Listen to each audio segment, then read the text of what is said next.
जय हिंद जय भारत दोस्तों, कैसे हैं आप सब लोग। आई होप आपकी जिंदगी में होगी मस्त मौज बहार। और मैं रामकेश वानी आपका स्वागत करता हूं एक और बार। तो सर CS XC के स्टूडेंट जिनकी आजकल पढ़ाई के साथ थोड़ी थोड़ी लड़ाई चल रही है, ध्यान भटक रहा है, और जब भी सेल्फ स्टडी करने बैठते हैं, जो कि माना गया है कि सर उसके बिना हमारा जीवन आगे नहीं बढ़ सकता, हम XC क्लियर कर कर प्रोफेशनल में नहीं पहुंच सकते जब तक हमारी खुद से की गई पढ़ाई जैसी ना हो।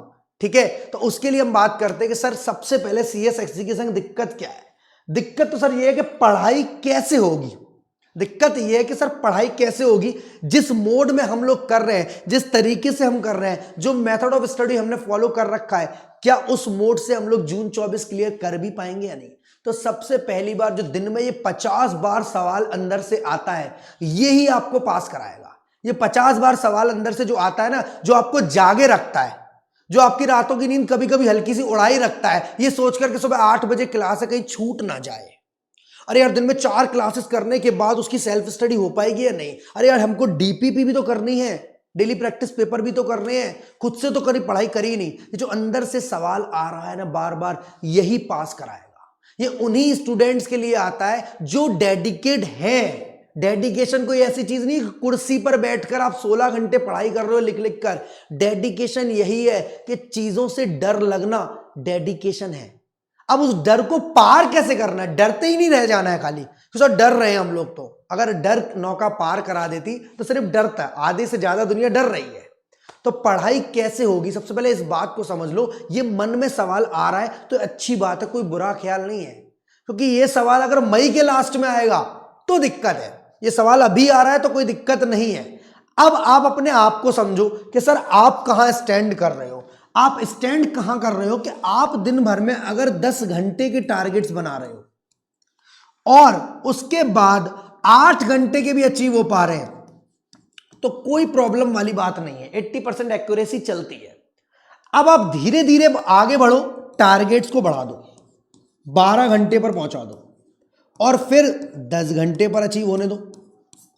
पर इफेक्टिव स्टडी होनी चाहिए। सर 12 घंटे कौन से, क्लास के अलग या क्लास के साथ? बेटा पॉसिबल है आप क्लास के बाद में 12 घंटे पढ़ लो, पॉसिबल ही नहीं है। क्लास के साथ जो भी शेड्यूल बनो वो 10 से 12 घंटे। सर इसका मतलब तुम कुछ पढ़ ही नहीं पाएंगे सेल्फ स्टडी, बिकॉज 7 से 8 घंटे तो क्लासेस हो जाती है हमारी। मैं यही कर रहा हूं, पर डे जो 7 से 8 घंटे क्लासेस होती है, उसके अलावा आप 2 से ढाई 3 घंटे उन क्लासेस को सिर्फ रिवाइज करो, क्योंकि टीचर तो अपना 70-80% काम कर ही रहा है, आपको स्पून फीडिंग करा ही रहा है, आपको चीजें पर डे बता ही रहा है। आपका काम है उसको पर डे रिवाइज करना। आप दूसरे दिन क्लास में बैठ जाते हो और बॉडम की तरह बैठे रहते हो। बॉडम समझते हो ना, जिसको कुछ समझ में कम आता है। आपको ऐसा लगता है ये कल सर ने पढ़ाया था, अब आपको मन करता है रिपीट कर दें। सर के बार बार रिपीट करने से सर की एक्यूरेसी बढ़िया तो हो रही है, सर की कमांड तो पहले से ही है सब्जेक्ट पर, उस कमांड को आपको लाना है, क्योंकि एग्जाम आप देने जा रहे हैं, आपके सर नहीं। सबसे पहले इस बात को समझो। आप 10 से 12 घंटे वाला टारगेट लो, वो विद क्लास होना चाहिए। दूसरी बात, आप सीरियस हो पढ़ाई में। पढ़ाई में सीरियस वो बच्चा नहीं होता जो नानी के घर नहीं जाता, मानो। ठीक है, पढ़ाई में सीरियस वो बच्चा होता है जिसकी क्लास अगर लाइव छूट गई वो रिकॉर्डेड करने को मंजूर है। कल का बैकलॉग है उसे आज रात में कैसे भी निपटाएगा। ये पढ़ाई में सीरियस बच्चा है, ये पास होगा। ये आप हैं जो इस समय ये वीडियो देख रहे हैं।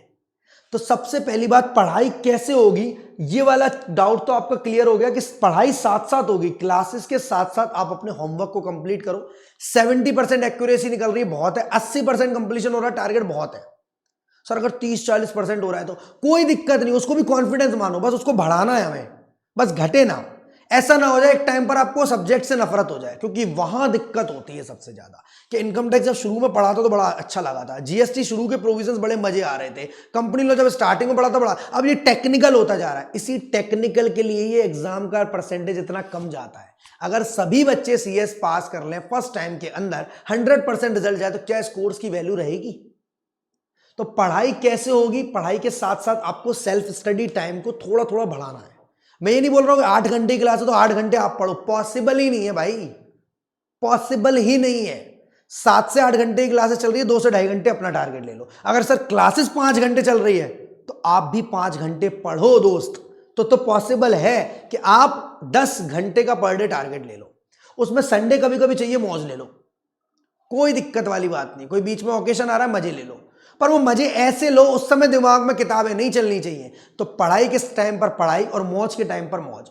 सबसे पहले होता क्या है, देखो बहुत सिंपल सा एग्जांपल आपको दे रहा हूं कि अगर आप पूरे दिन टीवी देखो किसी दिन पूरे दिन, तो शाम को आप टीवी से ही बोर हो जाओगे। सेम चीज पढ़ाई के साथ होती है कि अगर आप पूरे दिन पढ़ाई कर रहे हो तो पढ़ाई से बोर हो जाते हो उस दिन के लिए।